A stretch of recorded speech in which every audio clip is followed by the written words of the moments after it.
चल यहाँ बैठ। सर नमस्कार। डॉक्टर साहब नमस्कार। अरे ये हमारा आदमी है, हमारी फैक्ट्रिया में काम करता है और पिछले 5 दिन से कुछ खा नहीं रहा, पी नहीं रहा, इसका पेट पिला रहा है, बहुत दर्द कर रहा है और उल्टी फुल्टी कर रहा है। डॉक्टर को दिखाया, कोई बोलता है सोनोग्राफी कराओ, कौन बोलता है कि इसका सीटी स्कैन कराओ। हमको समझ में नहीं आ रहा, बहुत कन्फ्यूजिया गया हूँ, क्या करूँ उसको समझ में नहीं आ रहा कि इसको सोनोग्राफी कराऊं कि सीटी स्कैन कराऊं कि एमआरआई कराऊं। का एमआरआई सब इतना कंफ्यूज हो गया हूं, तो जरा आप बताओ क्या कराऊं इसका तो सोनोग्राफी में ही समझ जाएगा। पहले आप सोनोग्राफी बोल रहे हैं और दूसर का डॉक्टर बोला कि इसका ये सीटी स्कैन लगेगा। तो हमको जरा बताइए कि सीटी स्कैन ये सब का, हम एकदम गड़बड़ा गया हूं, एकदम कंफ्यूज हो गया हूं, नर्वसा गया हूं एकदम। इसको अभी हम पहले सोनोग्राफी लगेगा, हाँ, फिर उसके बाद बताएंगे क्या करना आगे। अब आप सर हमको जानकारी दीजिए कि सब जितना ये नाम सुना हूं इनमें सब में डिफरेंस क्या है, का फर्क क्या है। हमारी फैक्ट्री बंद पड़ी हुई है। चलिए मैं आपको बताता हूँ अभी कि क्या फर्क है हर एक में। नमस्कार मित्रों, मैं डॉक्टर विवेक द्विवेदी। ये एक एक्टिंग थी। आज हम लोग डिस्कस करने वाले radiological investigation, A to Z of radiological investigation. और ये डॉक्टर चिन्मय मेहता जो कि कंसल्टेंट रेडियोलॉजिस्ट हैं, उनके साथ हम लोग आज डिस्कस करेंगे। आप बने रहिए हमारे साथ में। थैंक यू, नमस्कार। आप सभी को मेरा प्यार भरा नमस्कार।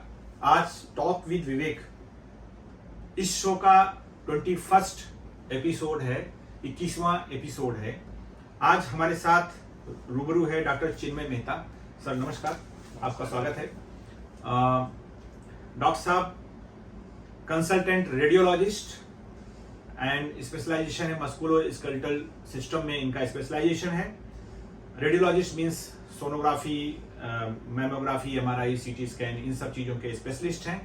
आज ये जो टॉक है सर, वो सामान्य जन के लिए है जो लोग मेडिकल लैंग्वेज ज़्यादा समझते नहीं हैं, सोनोग्राफी, एक्सरे ये सब करवाने जाते हैं। तो उनको एक जनरल आइडिया देने के लिए है कि क्या डिफरेंस है सीटी स्कैन, एमआरआई। तो आज का टॉपिक का नाम है A to Z of radiology. Radiology का मतलब इसमें क्या क्या हम लोग डिस्कस करेंगे। इसमें डिस्कस करेंगे सोनोग्राफी, इसमें डिस्कस करेंगे एक्सरे, इसमें डिस्कस करेंगे मैमोग्राफी, एमआरआई, सीटी स्कैन, ये सारी चीजें हम लोग डिस्कस करने वाले हैं। उतना ही डिस्कस करेंगे जितना एक सामान्य जन के नॉलेज के लिए इम्पोर्टेंट है। तो सर का मैं एक बार फिर से इनका वेलकम करता हूं। सर आपका फिर से हम एक बार वेलकम करते हैं। Thank you. हम अपने शो में टॉक विद विवेक। और सर का इंट्रोडक्शन में देता हूं कि सर ने MBBS government medical college Kolhapur से किया हुआ है, MD GMC हुबली किम्स से किया हुआ है, असिस्टेंट प्रोफेसर थे JJ हॉस्पिटल मुंबई में, और FRCR यूनाइटेड किंगडम माने कि ब्रिटेन से किया हुआ है 2018 में, MED सिंगापुर से किया है 2018 में, और MSK fellowship from Oxford UK 2019 में किया हुआ है। तो सर आज का टॉपिक है, जैसा कि आप जानते हैं, A to Z in radiology, और डिफरेंट टॉपिक पे हम लोग डिस्कस करेंगे। तो बात की शुरुआत करें सर। हमारे दर्शकों से शुरुआत में आप वेलकम कर दीजिए एक बार उनको। थैंक यू डॉक्टर द्विवेदी कि उन्होंने मुझे चुना इस टॉपिक के लिए, और मेरा सौभाग्य है कि आज मुझे आप सबसे इंटरेक्ट करने मिल रहा है। और सभी जनता की इस टॉपिक पे बहुत ही क्वेरीज होती है, उसको मैं क्लियर करना चाहूंगा जितना हो सके उतना। Thank you sir. सो अब सीधे बातचीत पे चलते हैं सर। सबसे पहले एक ऐसा टेस्ट जिसको सबको मालूम है, आपको एक्सरे। शायद ही ऐसा कोई व्यक्ति होगा जिसको अपने लाइफ टाइम में कभी न कभी एक्सरे ना करना पड़ा हो। एक्सरे कभी कभी लोग करते ही हैं। तो साहब एक्सरे क्यों करते हैं, एक्सरे जरा इसके बारे में बताइए। तो एक्सरे जैसे नाम ही है, एक्सरेज होते हैं, उसमें एक तरह के रेज होते हैं जिससे हमारे बॉडी के बोन्स है, जहाँ जहाँ सॉफ्ट टिश्यू, एयर जहाँ होती है, वो सब के बारे में, ऑर्गन्स के बारे में हमें थोड़ा सा पता चलता है।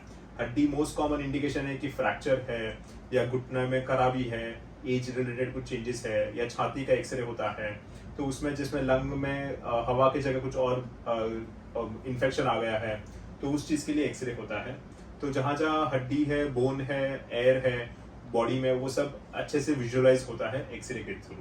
It is one of the easiest investigation और सबसे आसानी से और हर जगह और सबसे सस्ते में हो जाता है। तो सीने का भी एक्सरे करते हैं सर आप लोग? हाँ, हम और पेट का भी करते हैं? पेट का भी करते हैं, छाती का भी करते हैं, जहाँ जहाँ हड्डियाँ है हर जॉइंट का करते हैं, तो सभी चीज का एक्सरे होता है। और इसका साइड इफेक्ट क्या है? ऐसे तो कोई साइड इफेक्ट नहीं है एक्सरे का, बट रेडिएशन एक्सपोजर होता है एक्सरे में। बट मैं आपको बता दूं कि हम हर जगह जब अर्थ पे है, इस धरती पे है, तो हमें रेडिएशन बैकग्राउंड में लगता रहता है। तो उसी हिसाब से अगर हम दिन के 10 दिन गिनते हैं तो 10 दिन में हमें जितना एक्सरे का जितना रेडिएशन लगता है उतना एक छाती के एक्सरे में लगता है। तो अगर हम छाती का एक एक्सरे लगाएंगे तो that is equivalent to normal radiation exposure in 10 days of our life. हाँ, नॉर्मल लाइफ में। तो इसका मिनिमम रेडिएशन होता है, और जबकि इसके बेनिफिट्स होते हैं, they are they better than the risk that is there. So x ray में कोई इतना सिग्निफिकेंट साइड इफेक्ट नहीं होता है, one of the safest investigations कहते हैं। ओके। प्रेग्नेंट लेडीज वगैरह में एक्सरे कर हाँ, सकते हैं? एक ही कॉन्ट्राइंडिकेशन है कि प्रेगनेंसी में हम एक्सरेज नहीं कर सकते हैं। एक्सरे और सीटी स्कैन दोनों ही सेम रेडिएशन यूज करता है, तो प्रेगनेंसी में बच्चे अंदर के पेट के बच्चे के लिए थोड़ा सा हार्मफुल हो सकता है, इसलिए वो नहीं करना चाहिए एक्सरे प्रेगनेंसी में। सर एक चीज आजकल टेंडेंसी देखने में आ रही, कभी कभी चूंकि एमआरआई सीटी स्कैन आजकल हर जगह पे अवेलेबल है, बहुत बार ऐसा होता है कि बहुत सारे लोग जिनमें मेडिकल नॉन मेडिकल बहुत सारे लोग के अंदर एक धारणा रहती है कि जब सीटी और एमआरआई है तो एक्सरे क्यों करवाने का। तो एक्सरे की जो क्या बोलते हैं, मतलब प्रासंगिकता हिंदी में बोलते हैं और इंग्लिश में बोलते हैं कि उसमें सही वर्ड अभी मेरे दिमाग में नहीं आ रहा, यूटिलिटी या जो उसकी ये हाँ यूटिलिटी समझिए, तो वो खत्म हो गई या है अभी भी? नहीं, एक्सरे तो सबसे इम्पोर्टेंट एंड सबसे बेसलाइन इन्वेस्टिगेशन है। तो जैसे ही हम कुछ भी चीज खरीदते हैं तो उसमें बेसिक चार्जर तो जरूरी होता है, फिर वो मोबाइल फोन हम महंगा खरीदे कौन सा भी खरीदे। तो वैसे ही जब हम इन्वेस्टिगेशन स्टार्ट करते हैं 95% ऑफ द डिजीजेस के लिए x ray is the basic and वो लगता ही है, उसके बाद ही एमआरआई होता है। तो यहीं पे मैं एक और क्लैरिफिकेशन करता हूँ, एक्सरे हो, सोनोग्राफी हो, सीटी हो या एमआरआई हो, हर एक की अपनी अपनी इम्पोर्टेंस है। तो हर एक चीज की एक इम्पोर्टेंस होती है और उसका रोल होता है बॉडी के डायग्नोसिस में, एक्यूरेट डायग्नोसिस में। तो इसीलिए एमआरआई कर लिया तो एक्सरे की जरूरत नहीं है, या सोनोग्राफी कर लिया तो एक्सरे की जरूरत नहीं है, या एक्सरे कर लिया तो एमआरआई की जरूरत नहीं है, ऐसा नहीं है। हर एक डिजीज के लिए, हर एक इलाज के लिए एक्सरे, सोनो, सीटी, एमआरआई सबका अलग अलग इम्पोर्टेंस है, और जैसे डॉक्टर बोलते हैं वैसे आपको वो इन्वेस्टिगेशन कराना चाहिए। साहब बहुत 10-12 साल पहले तक ट्रेडिशनल एक्सरे होता था जो कि डेवलप करते थे उस तरह से, आजकल डिजिटल एक्सरे आ गया है। तो एक सामान्य जन के दिमाग में क्या है, दोनों में डिफरेंस क्या है, और क्या कुछ ऐसा है कि ये वाला बेटर है या ऐसा, इसके बारे में जरा कुछ बताइए। हाँ, तो डिजिटल एक्सरे बेटर होता है कन्वेंशनल से। तो अभी धीरे धीरे वो कन्वेंशनल से डिजिटल पे आ गया है, बट कन्वेंशनल भी ऐसा आउटडेटेड नहीं हो गया है। जैसे आज के जमाने में स्मार्टफोन आ गए हैं, बट फिर भी जो पुराने जमाने के नोकिया के फोन्स थे, जो भी कंपनी के फोन्स थे कीपैड वाले, वो अभी भी चल रहे और ड्यूरेबल है। तो वैसे ही भले स्मार्टफोन बेटर है, उसमें फीचर्स शायद ज्यादा हो, तो डिजिटल एक्सरे अच्छे होते हैं, बट कन्वेंशनल भी अभी भी उतने ही सेफ और अच्छे हैं। Thank you. सो मित्रों, कहने का मतलब सर का ये है कि बेसिक्स नेवर चेंज। एक्सरे एक बेसिक इन्वेस्टिगेशन है, जहां जरूरत है वहां एक्सरे की प्रासंगिकता, एक्सरे की यूटिलिटी वो अभी भी बरकरार है। उसके बाद बाकी इन्वेस्टिगेशन शुरू होते हैं, और हमेशा रहेगी, और हमेशा रहेगी ऐसा है। सो सर, एक्सरे से अभी हम चलते हैं नेक्स्ट इन्वेस्टिगेशन जो कि बहुत ही कॉमन है, आप लोग रेगुलर बेसिस पे करते रहते हैं, वो है अल्ट्रासोनोग्राफी। तो साहब, अल्ट्रासोनोग्राफी है क्या, कौन सी उसमें कौन सी वेव्स आप यूज करते हैं, क्या है, जरा उसके बारे में थोड़ा जानकारी दीजिए। तो जैसे एक्सरेज में हमने सुना कि एक्सरेज एक रेज होते हैं, वैसे ही अल्ट्रासोनोग्राफी में साउंड वेव्स यूज होते हैं। तो पहले जैसे शिप के इसमें सोनिक बीम यूज करते थे, साउंड वेव्स यूज करते थे to measure the distance and communication के लिए। तो वैसे ही मेडिकल साइंस में ये साउंड वेव्स यूज होते हैं हमारे डायग्नोसिस और बॉडी के अंदर की जांच के लिए, देखने के लिए। तो हम बाहर से तो फोटो खींच लेते हैं, तो हमारा बाहर का अच्छा दिख लेता है सेल्फी में और सब में। वैसी तरह सोनोग्राफी से साउंड वेव्स यूज करके हमें अंदर के ऑर्गन्स दिखते हैं। तो उस तरह सोनोग्राफी सब no radiation, no side effects. One of the cheapest and best investigations in radiological diagnosis. तो कहाँ आप सोनोग्राफी करते हैं सर? हाँ, तो सोनोग्राफी बॉडी के हर पार्ट में हो सकती है. अब्डोमिनल ऑर्गन्स है, Abdominal माने पेट. हाँ, पेट के जो आंतड़े है, लिवर है, हर चीज के लिए सोनोग्राफी यूज हो सकती है. बॉडी के जो नस खून जो पहुंचाती है सर से लेके पांव तक, तो वो सब वेसल्स में देखने के लिए हम सोनोग्राफी यूज कर सकते हैं. जॉइंट्स है उसमें जो यूज कर सकते हैं. तो जहां जहां हड्डी से कवर नहीं है, जैसे हमारा दिमाग जो हड्डी से कवर्ड है, तो वहां सोनोग्राफी यूज नहीं होता है. जहां जहां हवा है, जैसे कि लंग्स, छाती, वो 2 जगह छोड़ के हर जगह बॉडी में सोनोग्राफी यूज हो सकता है. तो पैर के वेसल्स हो, हाथ के वेसल्स हो, दिमाग को जाने वाली वेसल्स हो, वो सब वेसल्स के लिए पेट के जो भी ऑर्गन्स है, किडनी है, लिवर है, स्प्लीन है, पैनक्रियाज है, हर चीज के लिए सोनोग्राफी काम आता है. और सबसे इम्पोर्टेंट तो जो बच्चा प्रेगनेंसी में होता है, वो बच्चे की ग्रोथ मॉनिटरिंग में, बच्चे के ऑर्गन्स देखने में बहुत ही लाइक उसके जैसा दूसरा कोई इन्वेस्टिगेशन नहीं है. तो सोनोग्राफी हर चीज में बहुत ही यूजफुल है as a medical tool. And उसमें कोई साइड इफेक्ट्स भी नहीं है, कोई रेडिएशन नहीं है. It is the safest one. और आप चाहे उतनी बार अपने 1 साल में, 1 हफ्ते में करा सकते हो, उसका कोई साइड इफेक्ट प्रॉब्लम नहीं है. Thank you sir. मैंने देखा है बहुत बार 3D sonography, 4D sonography, 3 dimensional तो मुझे पता है. 4th डायमेंशनल सोनोग्राफी ये क्या होती है, जरा उसके बारे में बताइए. सो 3D और 4D सोनोग्राफी है वो जो हम साउंड वेव से बॉडी ऑर्गन देखते हैं, उसको रियलिस्टिक पिक्चर में डेवलप करते हैं. तो मोस्टली ये प्रेगनेंसी में यूज होता है, जिससे आपको आपके बच्चे का एक इमेजिनेटिव फोटो या फेस दिखता है, जो सिर्फ टेक्नोलॉजी से बना हुआ है. It may not be similar to what it actually turns out to be. जो खरेखर में बन के आता है वैसा बने से जरूरी नहीं है, बट वो दिखता है अच्छा, और उससे ऑर्गन्स में डायग्नोसिस में थोड़ा हेल्प होता है, ज्यादा नहीं होता है. इसमें जो 4D है वो मोर ऑफ टेक्नोलॉजिकल चीज है. जैसे हम सोनोग्राफी करते जाते हैं वैसे वैसे 4D इमेज आता है. तो उसमें 4th डायमेंशन इज टाइम. तो जैसे जैसे हम सोनोग्राफी करते हैं वो अपने आप बनते जाता है, इसलिए उसको 4D बोलते हैं. 3D जो होता है वो हो जाने के बाद प्रोसेसिंग होके वो बनता है. इसके कुछ साइड इफेक्ट हैं क्या? नहीं, सोनोग्राफी सबसे सेफेस्ट इन्वेस्टिगेशन है. कोई साइड इफेक्ट नहीं है और कोई कॉन्ट्राइंडिकेशन नहीं है. तो आप कभी भी, हमेशा, कहीं भी सोनोग्राफी करा सकते हो, कितनी भी बार करा सकते हो. And it is one of the safest investigations. आप प्रेग्नेंट हो तो भी आप बार बार करा सकते हो to check the monitoring of your baby. But उसके स्पेसिफिक टाइमलाइंस होते हैं कि कब प्रेगनेंसी में आपको सोनोग्राफी कराना चाहिए. तो वो जो भी आपके डॉक्टर बोले उसे आप फॉलो कीजिएगा. बहुत बढ़िया. इसमें सब कुछ दिखता है क्या सोनोग्राफी में? सोनोग्राफी में ऑलमोस्ट सब कुछ दिखता है, बट जैसे मैंने पहले कहा, जो भी चीजें हड्डी से कवर्ड हो, जैसे कि हमारा दिमाग है, तो वो सोनोग्राफी में नहीं दिखेगा. जहां भी हवा आ जाती है, जैसे कि लंग्स है, छाती के है, तो वो हमें सोनोग्राफी में नहीं दिखेगा. तो ऐसे कुछ कुछ चीजें हैं जो सोनोग्राफी में नहीं दिखता. और इसीलिए मैं कहूंगा कि x ray, sonography, CT scan, MRI, सबका अपना अपना रोल है. तो सभी इन्वेस्टिगेशन जैसे डॉक्टर बोले वैसे आपको करना चाहिए. Thank you sir. आप लोग पेशेंट्स को बोलते हैं कि पानी पी के आओ और पेशाब रोक रखो, ऐसा ऐसा ऐसा क्यों करते हैं आप? हाँ, तो इसमें ऐसा होता है मेनली कि एब्डोमेन के जो पेट की सोनोग्राफी होती है उसके लिए ये बोलते हैं. तो उसमें जो हमारे पेल्विस में जो ऑर्गन्स है, यूट्रस है या मेल्स में प्रोस्टेट है, वो अगर आजू बाजू में पानी भर, जो ब्लैडर में, पेशाब की थैली में अगर पानी भर जाता है, तो जो पेल्विस के ऑर्गन्स है वो अच्छे दिखते हैं. तो इसीलिए हम कहते हैं कि आप पानी पी के बैठो, ताकि यूट्रस है, ओवरी है, मेल्स में प्रोस्टेट है, तो वो जो भी नीचे पेल्विस के जो ऑर्गन्स है वो और बढ़िया दिखते हैं, क्योंकि पेशाब की थैली में पानी भर जाता है. इसीलिए हम कहते हैं कि वो पानी पी के कीजिए. बट बाकी सब सोनोग्राफी के लिए इसकी जरूरत नहीं होती है. सर, सीटी स्कैन क्या है? हाँ, ये सीटी स्कैन एक्सरे का बड़ा भाई जैसा है, क्योंकि उसमें भी वही रेज यूज होते हैं जो एक्सरे में रेज होते हैं. इसमें बस यही है कि हमें पूरा 3 डायमेंशन व्यू मिलता है. एक्सरे में हमें 2 डायमेंशन मिलता है, सीटी स्कैन में 3 डायमेंशन मिलता है. इसीलिए हम पूरे बॉडी को आगे से, पीछे से और साइड से पूरा एक तरह से देख सकते हैं, और हर ऑर्गन अंदर का अच्छे से हमें दिखता है. तो सीटी स्कैन में भी वही रेज यूज होते हैं जो एक्सरे में होते हैं. और इसमें हेड टू टो हर बॉडी पार्ट का सीटी स्कैन हो सकता है.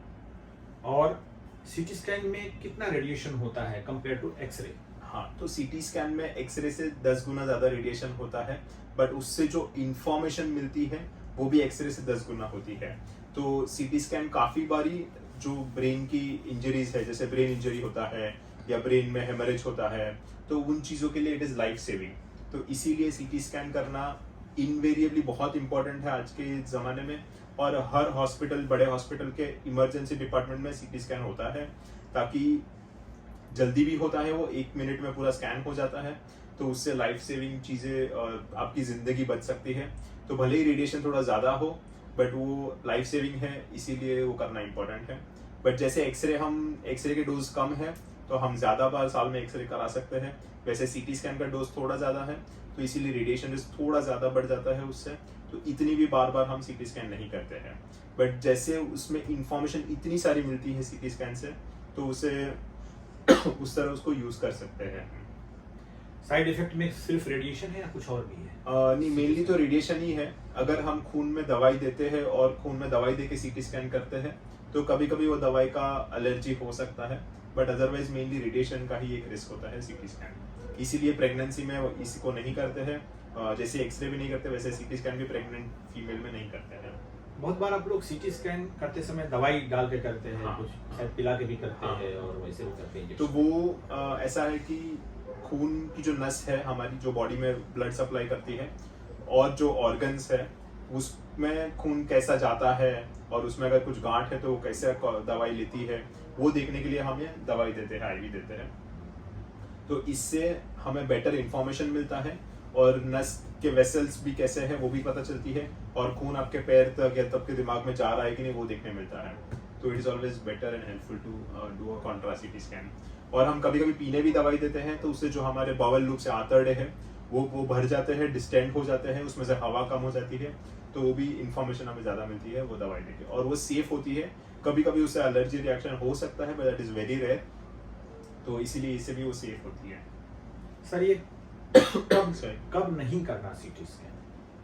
एक ही बार है, प्रेगनेंसी में सीटी स्कैन नहीं करते हैं और एक्सरे भी नहीं करते हैं, बाकी कभी भी हम सीटी स्कैन कर सकते हैं, it is very safe. Sir एक क्वेश्चन जो लोगों में, जैसे एंजियोप्लास्टी, एंजियोग्राफी करते हैं, दवा डाल के करते हैं, और एक सीटी एंजियो होता है, तो दोनों में, जैसे सीटी एंजियो नॉन इन्वेजिव है, इंजेक्शन देते होंगे, बट उस तरह से नहीं है एंजियोप्लास्टी ऐसा, एंजियोग्राफी ऐसा नहीं है, तो कुछ दोनों में जो स्पेसिफिटी और सेंसिटिविटी जो आप बोलते हैं, तो उसमें कुछ क्या ज़्यादा डिफरेंस है? तो सीटी स्कैन और एंजियोग्राफी, जो दूसरा नॉन सीटी स्कैन एंजियोग्राफी करते हैं, जो पैर में से दवाई डाल के, हाथ में से दवाई डाल के करते हैं, उसके हिसाब से सीटी स्कैन में इंफॉर्मेशन बाहर का, आजू बाजू का अच्छा मिलता है, और जो नस का इंफॉर्मेशन है वो भी काफी हद तक अच्छा ही होता है। जो एंजियोग्राफी, जो फ्लोरोस्कोपी कैरेट एंजियोग्राफी उसको बोलते हैं, या कार्डियक एंजियोग्राफी करते हैं, उसमें इट इज 99% एक्यूरेट, जबकि CT scan would be may be 95 या 90% जितना एक्यूरेसी होता है। तो उसके दोनों के इंडिकेशंस अलग अलग है। अगर साथ में ट्रीटमेंट भी करने वाले हैं तो हम वो नॉन सीटी स्कैन वाला एंजियोग्राफी करते हैं, ताकि उसमें साथ साथ ट्रीटमेंट भी हो जाए। जबकि सिर्फ डायग्नोसिस करना है तो सीटी स्कैन वाला सही होता है। बहुत बड़ी चीज़ आपने बोली, ये इम्पोर्टेंट है कि जानना। पॉज करके पानी पी। हाँ, पानी मंगाएंगे। स्टॉप कर दो। सर एमआरआई कहाँ करते हैं और क्यों करते हैं? तो जैसे सोनोग्राफी में साउंड वेव्स होता है, वैसे ही एमआरआई में मैग्नेटिक वेव्स यूज होते हैं, मैग्नेटिक रेज यूज होते हैं, वो भी सेफ होता है, एंड ब्रेन से लेके बॉडी के टो तक हर जगह का एमआरआई कर सकते हैं। उसमें रेडिएशन भी नहीं है, और सॉफ्ट टिश्यू डिटेल्स, मतलब जो अंदर के ऑर्गन्स का डिटेल्स है वो एमआरआई में और अच्छा दिखता है। जो जॉइंट है, हड्डियाँ है, वो सब का डिटेल्स भी एमआरआई में और अच्छा पता चलता है। तो इसीलिए एमआरआई बॉडी के हर पार्ट के लिए कर सकते हैं, और रेडिएशन भी नहीं होता है, इसलिए सेफ भी होता है। सर ये साइड इफेक्ट कुछ है क्या एमआरआई का? एमआरआई का एज सच कोई साइड इफेक्ट नहीं है, बट इसमें मैग्नेटिक वेव्स होते हैं, इसीलिए जो भी चीज़ मैग्नेट को अट्रैक्ट करती है वो चीज़ें हम उसमें यूज़ नहीं कर सकते हैं। तो आपको अगर पेस मेकर है तो आप नहीं करवा सकते हैं एमआरआई, या कॉक्लियर इम्प्लांट है, कान का जो ईयरिंग का कॉक्लियर इम्प्लांट आता है, वो दो चीज़ों में पेशेंट को हम एमआरआई नहीं कर सकते हैं। हालांकि अभी के जो नए मशीन्स आते हैं, नए पेस मेकर आते हैं, या नए कॉक्लियर इम्प्लांट्स हैं, उसमें दे आर एमआरआई कंपैटिबल आते हैं, और वो जो कॉन्ट्राइंडिकेशन भी चले गए हैं, तो एमआरआई उसमें भी कर सकते हैं। अदरवाइज कर सकते हैं। बस ये ध्यान रखना है कि कुछ भी मेटल की चीज़ हम मशीन के अंदर ना लेके जाए, नहीं तो उसको खींच लेती है। साहब इतना एमआरआई यूजुअली बहुत ही महंगा टेस्ट है, और मैं यहाँ इंडिया में तो 6 से 8,000 9,000 अलग अलग जगह पे अलग अलग रेट है। फॉरेन वगैरह में तो $1,000 $1,200 ऐसा रहता है वेस्टर्न कंट्रीज में। इतना महंगा क्यों है आखिर? तो एमआरआई मशीन ही बहुत महंगा आता है इन फर्स्ट प्लेस। तो अराउंड 4 to 6 करोड़ का तो बेसिक मशीन आता है, कभी कभी 10 करोड़ तक का जाता है, कभी 12 करोड़ का जाता है। तो मशीन का कॉस्ट पहले ज़्यादा है, प्लस उसको रनिंग कॉस्ट उसका बहुत ज़्यादा है। तो अगर हम एमआरआई मशीन होता है तो इलेक्ट्रिसिटी का बिल ही उस सेंटर का 1 से 2 लाख रुपए चला जाता है। और एक बात होता है एमआरआई में कि वो कभी बंद नहीं कर सकते हैं, पेशेंट है या नहीं है चालू ही रहता है हमेशा, और वो 5 साल 10 साल जब तक चलता जाएगा तब तक वो चलता रहता है। मतलब अनलेस कुछ एक्सीडेंट हो, कुछ मेटल का चिपक गया हो, वो निकालना हो तो ही बंद करते हैं, बट वो बंद कर दे तो चालू करने को वापस बहुत टाइम लगता है और बहुत खर्चा रहता है। तो इसीलिए एमआरआई इज रनिंग 24/7, और उसके रनिंग कॉस्ट ज़्यादा है, प्लस मशीन का भी कॉस्ट ज़्यादा है। तो और उसकी जो जगह रहती है, वो मशीन का रूम रहता है, वो सब मेंटेनेंस भी काफ़ी महंगा रहता है। तो हर साल का मेंटेनेंस कॉन्ट्रैक्ट भी 20 लाख 30 लाख जितना चला रहता है। तो वो सब कॉस्ट की वजह से एमआरआई महंगा होता है। बट उसमें जो इंफॉर्मेशन मिलता है, डिटेल्स मिलते हैं, वो भी लाइफ सेविंग है, डायग्नोसिस के लिए बहुत ही ज़रूरी है, और अगर ऑपरेशन करवाने वाले हैं तो इट इज़ मस्ट ऑल्सो। तो इसीलिए एमआरआई इज़ वेरी इंपॉर्टेंट। जैसे हेड इंजरी वगैरह होता है तो first line of investigation CT scan advice किया जाता है, एमआरआई क्यों नहीं बोलते हैं? क्योंकि एमआरआई टाइम ज़्यादा लेता है, और जब हम हेड इंजरी की बात करते हैं तो एवरी मिनट इज न्यूरॉन ऐसे बोलते हैं। हर मिनट में कितने ही न्यूरॉन डेथ होती रहती है। अगर ब्रेन इंजरी है तो हमारे लिए हर एक मिनट की कीमत है। तो अगर एमआरआई करने में 10-15 मिनट जाता है तो वो डिले होता जाता है, इंजरी बढ़ती जाती है। इसीलिए सीटी स्कैन करते हैं, और majority of diagnosis CT scan में ट्रॉमा में पता चल जाता है, तो एमआरआई की ज़रूरत नहीं पड़ती है। सर एमआरआई करने के लिए बहुत सारे पेशेंट्स ऐसे रहते हैं जिनको क्लॉस्ट्रोफोबिया लगता है, बोलते साहब वो टनल जैसा रहता है उसके अंदर जाना, और दूसरी चीज़ आवाज़ बहुत करती है। तो जरा इसके बारे में कुछ बताइए। तो ये इतने सारे कॉम्प्लिकेटेड इंस्ट्रूमेंट है एक एमआरआई जो है, तो उसमें बॉडी के जितना पास में से हम उसको स्कैनिंग करेंगे उतना अच्छा इमेज आता है। तो जैसे हम फोटोग्राफी में भी करते हैं, जितना पास से लेते हैं, जितना कैमरा और सब्जेक्ट पास में हो उतनी क्लैरिटी ज़्यादा होती है। उसी तरह एमआरआई में भी उसी प्रिंसिपल, उसी अकॉर्डिंगली जितना बॉडी के पास हो उतना क्लैरिटी ज़्यादा आता है। तो इसीलिए वो उस मशीन के अंदर हमें जाना पड़ता है। हालांकि अगर नी जॉइंट है, घुटने का है, पैर का एमआरआई है या हाथ का एमआरआई है, वो सब के लिए हमारा चेहरा बाहर रह सकता है मशीन के, तो वो डरावना कम लगे। बट अगर ब्रेन का स्कैन करना है या शोल्डर का स्कैन करना है या स्पाइन का स्कैन करना है, तो वो सब चीज़ों के लिए हमें मशीन के अंदर जाना अनिवार्य है। तो इस डर को निकालने के लिए या तो हम किसी एनेस्थेटिस्ट की मदद से सेडेशन मतलब सुला दे ताकि आपको डर न लगे, और या तो फिर दूसरा ऑप्शन है कि ओपन एमआरआई आता है जिसमें खुला रहता है, बट उसकी क्लैरिटी बहुत ही कम है, तो वो हम जनरली एडवाइज नहीं करते हैं इतना लेने के लिए। जो आवाज़ की बात है तो वो मशीन की ही आवाज़ है, बट इसको निकालने के लिए भी हेडफोन्स दिए जाते हैं। तो हेडफोन्स में गाना बजता है, कुछ ना कुछ अच्छा बजता रहता है, या सिर्फ ईयर प्लग्स रहते हैं तो उससे भी आवाज़ कम हो जाता है। But there is no technology, जब साइलेंट एमआर बोलते हैं उसमें भी थोड़ा आवाज़ तो आता ही आता है। Yes, thank you. तो एमआरआई की बात हो गई सर, अब मैमोग्राफी पे आते हैं। मैमोग्राफी क्यों करते हैं? सो मैमोग्राफी ब्रेस्ट का एक्सरे जैसा होता है, उसमें भी एक्सरेज ही यूज होते हैं, बट वो ब्रेस्ट के लिए डायग्नोसिस के लिए होता है। बहुत ही इंपॉर्टेंट इन्वेस्टिगेशन है क्योंकि इसमें ब्रेस्ट कैंसर सबसे जल्दी पिकअप हो सकता है, और इंडिया में और अब्रॉड वेस्टर्न कंट्रीज में भी एनुअली हर साल में एक बार मैमोग्राफी कराना ज़रूरी है after the age of 45 years. 45 से कम में भी कभी कभी बोलते हैं अगर रिस्क फैक्टर्स हो तो सोनोग्राफी के साथ करते हैं तभी, but after 45 years every female should get a mammography done every year. So ऐसे याद रखना है हर बर्थडे पे अपना मैमोग्राफी और रूटीन हेल्थ चेकअप कराना है ताकि ब्रेस्ट कैंसर अर्ली से अर्ली पिकअप हो और उसकी ट्रीटमेंट्स ब्रेस्ट कैंसर के भी बहुत अच्छे हैं आजकल। तो जितना जल्दी पिकअप होता है उतना स्प्रेड कम होता है और उसके रिजल्ट्स अच्छे मिलते हैं। अगेन मैमोग्राफी का जो एक्सरेज है तो आपको लगे कि हर साल कराएंगे तो रेडिएशन बढ़ेगा, रिस्क बढ़ेगा, बट मैमोग्राफी से रेडिएशन कम होता है, इतना ज़्यादा नहीं है। तो हर साल कराने से उससे कैंसर का रिस्क नहीं बढ़ता है और बहुत ही सेफ इन्वेस्टिगेशन है। तो it is recommended not only in western countries but in also in India कि हमें साल में एक बार तो कराना ही कराना है, हर साल after 45 years of age. Thank you sir.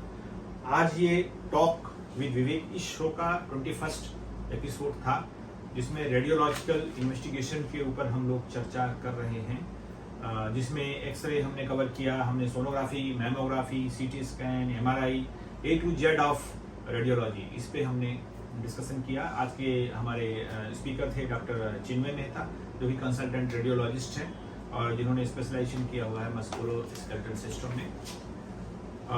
Sir, ये सारे आपने जानकारी दिया हमारे दर्शकों को, जरा कुछ टेक होम मैसेज जैसा कुछ हमारे दर्शकों को दे दीजिए, जिससे कि उनके दिमाग में ये रहे कि भाई ये टेस्ट का ऐसा है, सबके बारे में थोड़ा थोड़ा बता दीजिए। सो हमने शुरू किया आज एक्सरेज में से।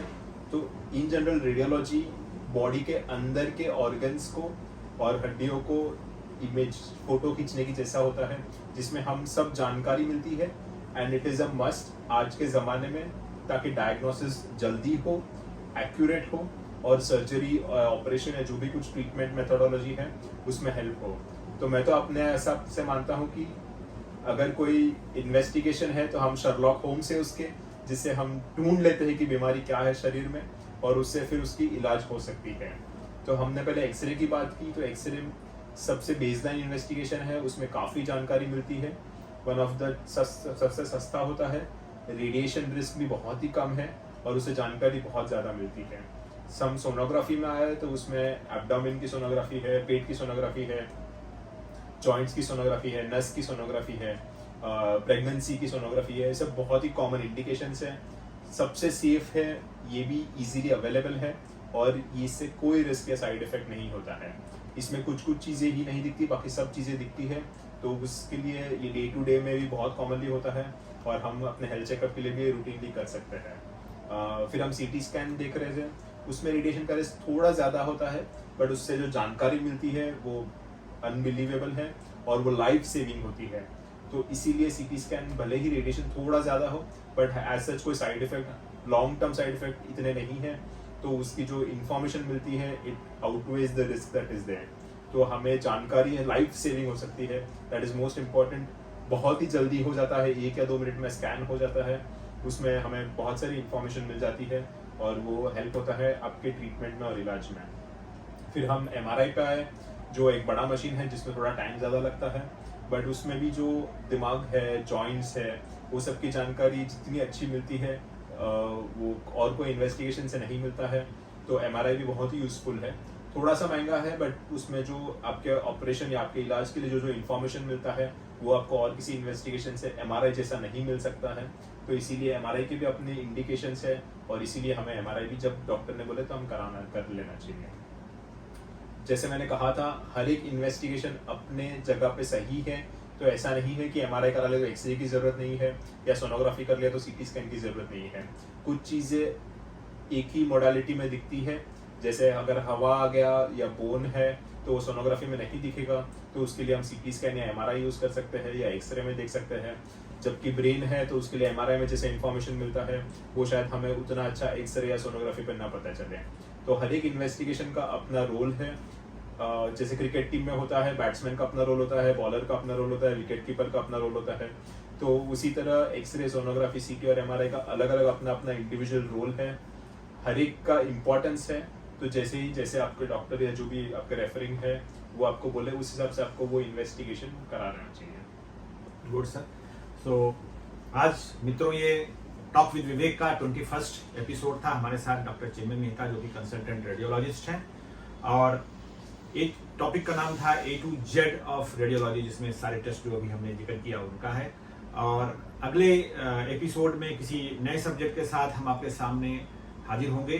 तब तक के लिए हम आपसे विदा लेते हैं। आपको हम धन्यवाद देते हैं कि आपने हमारी बातें ध्यान से सुनी। डॉक्टर चिन्मय मेहता साहब, आपको भी हम धन्यवाद देते हैं कि आपने हमारे दर्शकों को इसके फायदे बताए और लाभान्वित होंगे वो लोग, हमें ऐसा उम्मीद है। तो इसके साथ ही हम लोग विदा लेते हैं आपसे। थैंक यू, नमस्कार। Thank you.